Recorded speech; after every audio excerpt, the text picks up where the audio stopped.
समय और उम्र चाहे कोई भी रहे हो, जब भी किसी ने जीवों का वर्गीकरण करने की कोशिश की तो दो समूहों को लेकर सभी पूरी तरह आश्वस्त थे, पौधे और जंतु। बीते कुछ सदियों में ये दो समूह हमेशा बने रहे?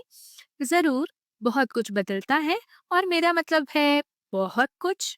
हमने कई जीवों को इन दोनों समूहों से हटाकर उन्हें नए जगतों यानी कि किंगडम में डाल दिया है। जैसे कि पहले हमें लगता था कि शैवाल यानी कि एल्गी पौधों का हिस्सा है, लेकिन आज वो प्रोटिस्टा जगत का हिस्सा माने जाते हैं। फिर भी प्लांटे और एनिमेलिया नाम के ये दो जगत आज भी मौजूद हैं, और इनमें शामिल हैं सबसे जटिल जीव। इस वीडियो में हम गहराई में जाकर जानेंगे प्लांटे जगत यानी कि किंगडम प्लांटे और इसकी विशेषताएं। तो पौधा क्या होता है? प्लांट जगत में वो सभी जीव आते हैं जिन्हें हम पौधे कहते हैं। लेकिन हम कैसे पहचाने कि कोई जीव पौधा है? छोटे से काई यानी कि मॉस से लेकर विशालकाय पेड़ों तक हर पौधा एक बहुकोशिकीय यूकैरियोटी जीव होता है, जिसकी कोशिकाओं में कोशिका भित्ति यानी कि सेल वॉल होती है। अब कवक यानी कि फंजाई में भी कोशिका भित्ति होती है, लेकिन फर्क ये है कि कवक की भित्ति काइटिन की बनी होती है, जबकि पौधों की भित्ति सेल्यूलोज से बनी होती है। यही एक बहुत ही महत्वपूर्ण अंतर है पौधों और कवक के बीच। पौधों में एक हरित वर्णक यानी कि क्लोरोफिल भी होता है, जो प्रकाश संश्लेषण यानी कि फोटोसिंथेसिस में बहुत बड़ी भूमिका निभाता है, यानी वो प्रक्रिया जिससे पौधे अपना भोजन स्वयं बनाते हैं। सभी पौधों में क्लोरोफिल ए और बी पाए जाते हैं, जिससे वे स्वपोषी यानी कि ऑटोट्रोफिक होते हैं। लेकिन कुछ पौधे ऐसे भी हैं जो अन्य जीवों से पोषण प्राप्त करते हैं, जैसे वीनस फ्लाईट्रैप, जो कीड़ों को पकड़कर उनका सेवन करता है। पौधों की एक और खास बात होती है उनकी जटिल जनन संरचनाएं। जैसे ये देखिए गुड़हल का फूल, इस फूल के अंदर होते हैं पौधे के जनन अंग। ये अंग बहुकोशिकीय संरचनाएं होती हैं, जहां युग्मक यानी कि जनन कोशिकाएं बनते हैं। यहाँ जो हिस्सा बाहर की ओर है, ये है पुंकेसर, जो छोटे और गतिशील नर युग्मक का निर्माण करता है। बीच में जो भाग है वो है स्त्री केसर, जो बड़ा और अचल अंडाणु बनाता है।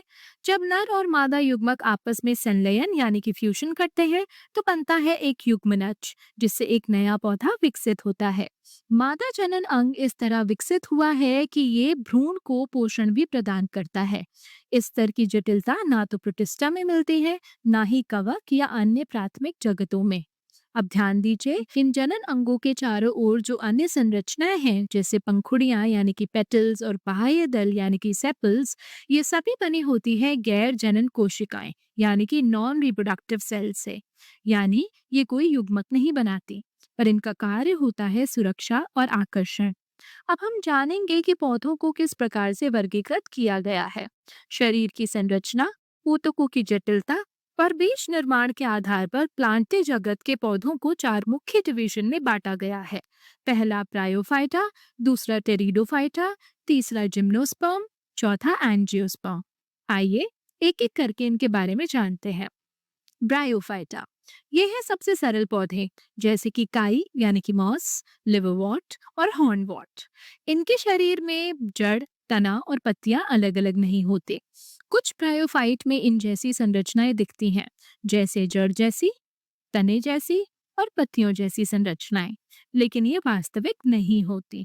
इनका पूरा शरीर एक थैलस यानी कि थैलसिक बॉडी होता है, जो भूमि से जुड़ा होता है मूलाभ यानी कि राइजोइड्स के माध्यम से। ये मूल जैसे दिखते हैं, पर असली जड़ें नहीं होते। इनमें संवाहक ऊतक यानी कि वैस्कुलर टिश्यू जैसे जाइलम और फ्लोएम नहीं होते। इसलिए ये छोटे होते हैं और अपने भीतर विसरण यानी कि डिफ्यूजन और परासरण यानी कि ऑस्मोसिस से ही जल और पोषक तत्वों का संचार कर लेते हैं। टेरिडोफाइटा, अब आते हैं टेरिडोफाइटा पर, जैसे फर्न, हॉर्सटेल आदि। ये भी बीज रहित पौधे हैं, लेकिन इनमें होते हैं संवाहक ऊतक और साथ ही सही अर्थों में जड़, तना और पत्तियां। इसलिए ये ब्रायोफाइट से अधिक विकसित होते हैं। क्रिप्टोगैम और फनेरोगैम, ब्रायोफाइटा और टेरिडोफाइटा दोनों को कहा जाता है क्रिप्टोगैम। क्रिप्टो का मतलब है छिपा हुआ, और गैम यानी जनन, यानी इनका जनन छिपा हुआ होता है, क्योंकि ये बीज से नहीं बल्कि बीजाणु यानी कि स्पोर्स से जनन करते हैं, जिन्हें खुली आंखों से देख पाना कठिन है। दूसरी ओर वो पौधे जो बीजों से जनन करते हैं, उन्हें कहते हैं फनेरोगैम्स या स्पर्मेटोफाइट। जिम्नोस्पर्म्स ये टेरिडोफाइटा से भी अधिक विकसित होते हैं। इनमें भी संवाहक ऊतक और जड़ तना पत्तियां होते हैं। और सबसे खास बात, ये बनाते हैं बीज। लेकिन इन पौधों के बीज होते हैं नग्न बीज, यानी बीज किसी फल के अंदर ढके हुए नहीं होते। जिम्नो का मतलब है नग्न और स्पर्म का मतलब है बीज, इसलिए इन्हें कहते हैं नग्न बीजी पौधे। उदाहरण पाइन, साइकस आदि। एंजियोस्पर्म। अब आते हैं सबसे जटिल और विकसित पौधों पर, यानी एंजियोस्पर्म। ये होते हैं फूल वाले पौधे जो फल के अंदर बीज बनाते हैं, यानी बीज होते हैं ढके हुए। एंजियो का अर्थ है पात्र या आवरण, और स्पर्म यानी बीज। इनके पास अत्यधिक विकसित संवाहक ऊतक और पूरी तरह विभेदित जड़, तना और पत्तियां होती हैं। तो ये थी हमारी एक झलक प्लांट जगत और उसके मुख्य 4 डिवीजन की। ये तो सिर्फ बुनियादी जानकारी थी। अगर हम हर एक डिवीजन को अलग से विस्तार से जानें, तो पता चलेगा कि हर पौधा कितना अनोखा है, खासतौर पर इनका जनन तरीका। लेकिन वो बात हम अगली वीडियो में करेंगे।